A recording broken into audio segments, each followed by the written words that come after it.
मौसम से जुड़ी जानकारी और लाइव मौसम खबरों के लिए हमारे YouTube चैनल को सब्सक्राइब करें और बेल आइकॉन दबाकर हर अपडेट पर रखें नजर। नमस्ते दोस्तों, स्काईमेट वेदर में आपका स्वागत है। मेरा नाम महेश पलावत है। अब हम इस वीडियो में जो समुद्री तूफान मिशोंग बना हुआ है उसके बारे में बात करेंगे।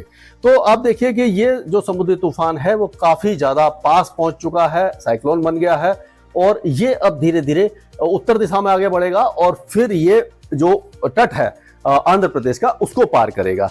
अगर हम देखें इसको मैप के द्वारा तो आप देखिए कि इस जगह पर यानी कि ये चेन्नई और नेल्लोर के काफी ज्यादा पास पहुंच चुका है, यानी तट के काफी ज्यादा खतरनाक स्थिति में, तट के काफी क्लोज जाकर के ये रिकर्व कर रहा है।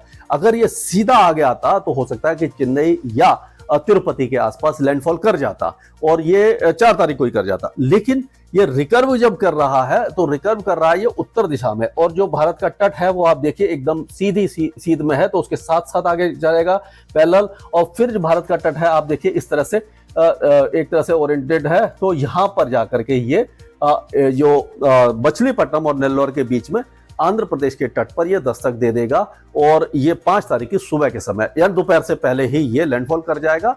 और ये क्योंकि अभी जो इसकी इंटेंसिफिकेशन की हुई है कि जो सी सरफेस टेम्परेचर है वो 29 डिग्री के आसपास बने हुए हैं, वर्टिकल विंड शेयर कम है और इसीलिए इसमें जो ताकत आई है और ये इंटेंसिफाई हुआ है और साइक्लोन बन गया है। वेरी सीवियर साइक्लोन बनने की संभावना नहीं है, हो सकता है कि कुछ देर के लिए सीवियर साइक्लोन बन जाए, लेकिन जब ये तट को पार करेगा तो साइक्लोन के रूप में ही करेगा और उस समय 80 से 90 किलोमीटर और गश्त में हो सकता है कि 100 या 105 किलोमीटर की रफ्तार से हवाएं चल सकती हैं। लेकिन खतरा आज से ही ये जो उत्तरी तट है अपना जो तमिलनाडु का और जो आंध्र प्रदेश का तट है, यहां पर खतरा काफी ज्यादा बढ़ चुका है। और ये सलाह हमारी तरफ से है कि अगर आप कोस्टल एरियाज में रह रहे हैं तो समुद्र के पास न जाएं, क्योंकि ऊंची लहरें उठ सकती हैं, खतरनाक हो सकती हैं और तेज हवाओं के साथ तेज बारिश भी हो सकती है। और जब तेज हवाएं चलती हैं, अभी तो हवा की रफ्तार बहुत ज्यादा नहीं है, धीरे धीरे रफ्तार बढ़ेगी और 4 तारीख की शाम से काफी ज्यादा तेज हवाएं चलेंगी, 70 से 80 किलोमीटर की रफ्तार से चल सकती हैं। और फिर जब लैंडफॉल के समय आपको मालूम है कि काफी ज्यादा खतरनाक स्थिति हो जाती है और जो समुद्र का पानी है काफी अंदर तक आ जाता है और जो पेड़ वगैरह टूटते हैं और कम्युनिकेशन लाइन है और जो बिजली वगैरह के खंभे हैं, तार हैं, ये उखड़ सकते हैं। एस्बेस्टस की जो शीटें हैं और जो कच्चे घर हैं, मकान हैं और जो रेडी वगैरह जो बाहर रखी रहती हैं वो भी नुकसान उनको हो सकता है, यानी काफी ज्यादा नुकसान की आशंका बन जाती है। लेकिन अगर आप अपने आप को सुरक्षित स्थान पर रखेंगे, घर के अंदर रहेंगे, तो आपको कोई भी खतरा नहीं है। बाहर निकलने के समय क्या होता है कि जो लूज आर्टिकल होते हैं वो तेजी से हवा से उड़ते हैं और ऐसे एक तरह से आपको काफी तेजी से लग सकते हैं और इससे आपको नुकसान हो सकता है। तो ये सारा प्रिकॉशन आपको रखने की जरूरत है। और अलग अलग जो मॉडल दिखा रहे हैं इस समय, अगर ये देखा जाए, आज 3 दिसंबर है, 3 दिसंबर को जो बादलों की स्थिति आप देखिए इस तरह से बादल घूम रहे हैं और अभी जो कोस्टल एरियाज है वहां पर बहुत ज्यादा घने बादल नहीं है, लेकिन नॉर्थ तमिलनाडु और south coastal of Andhra Pradesh में ज्यादा है। और ये धीरे धीरे जब अंदर की तरफ आएंगे तो ये क्या है कि इस तरह से आएगा, ये ऐसे आएगा, ये आ रहा है और ये तट के साथ साथ ऊपर आएगा और यहाँ पर आकर ये लैंडफॉल कर जाएगा और ये उड़ीसा के ऊपर आकर डिप्रेशन बन जाएगा।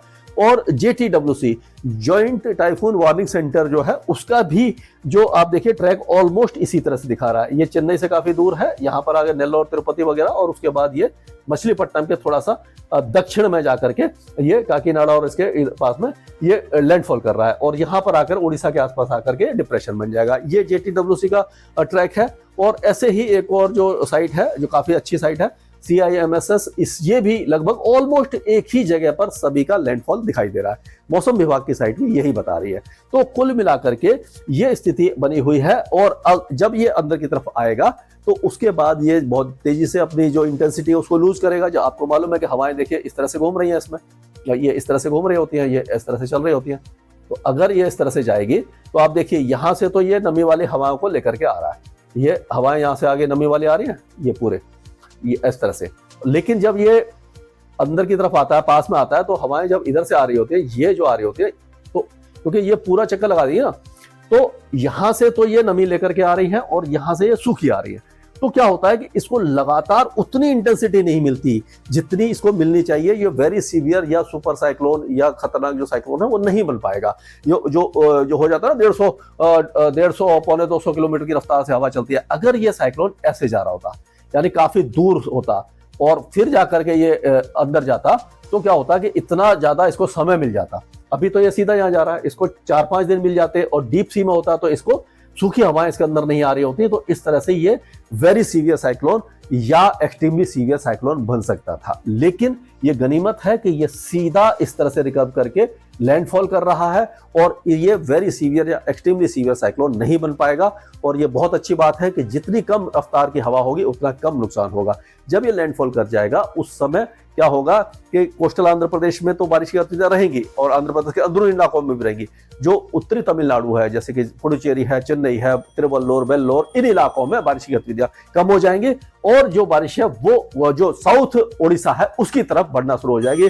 गजपति, गंजम, कोरापुट, रायगढ़ इन इलाकों में तेज बारिश होगी। तो ये था अभी तक का अपडेट। इसके बारे में मैं लगातार अपडेट देता रहूंगा स्काईमेट वेदर में। अभी के लिए इतना ही।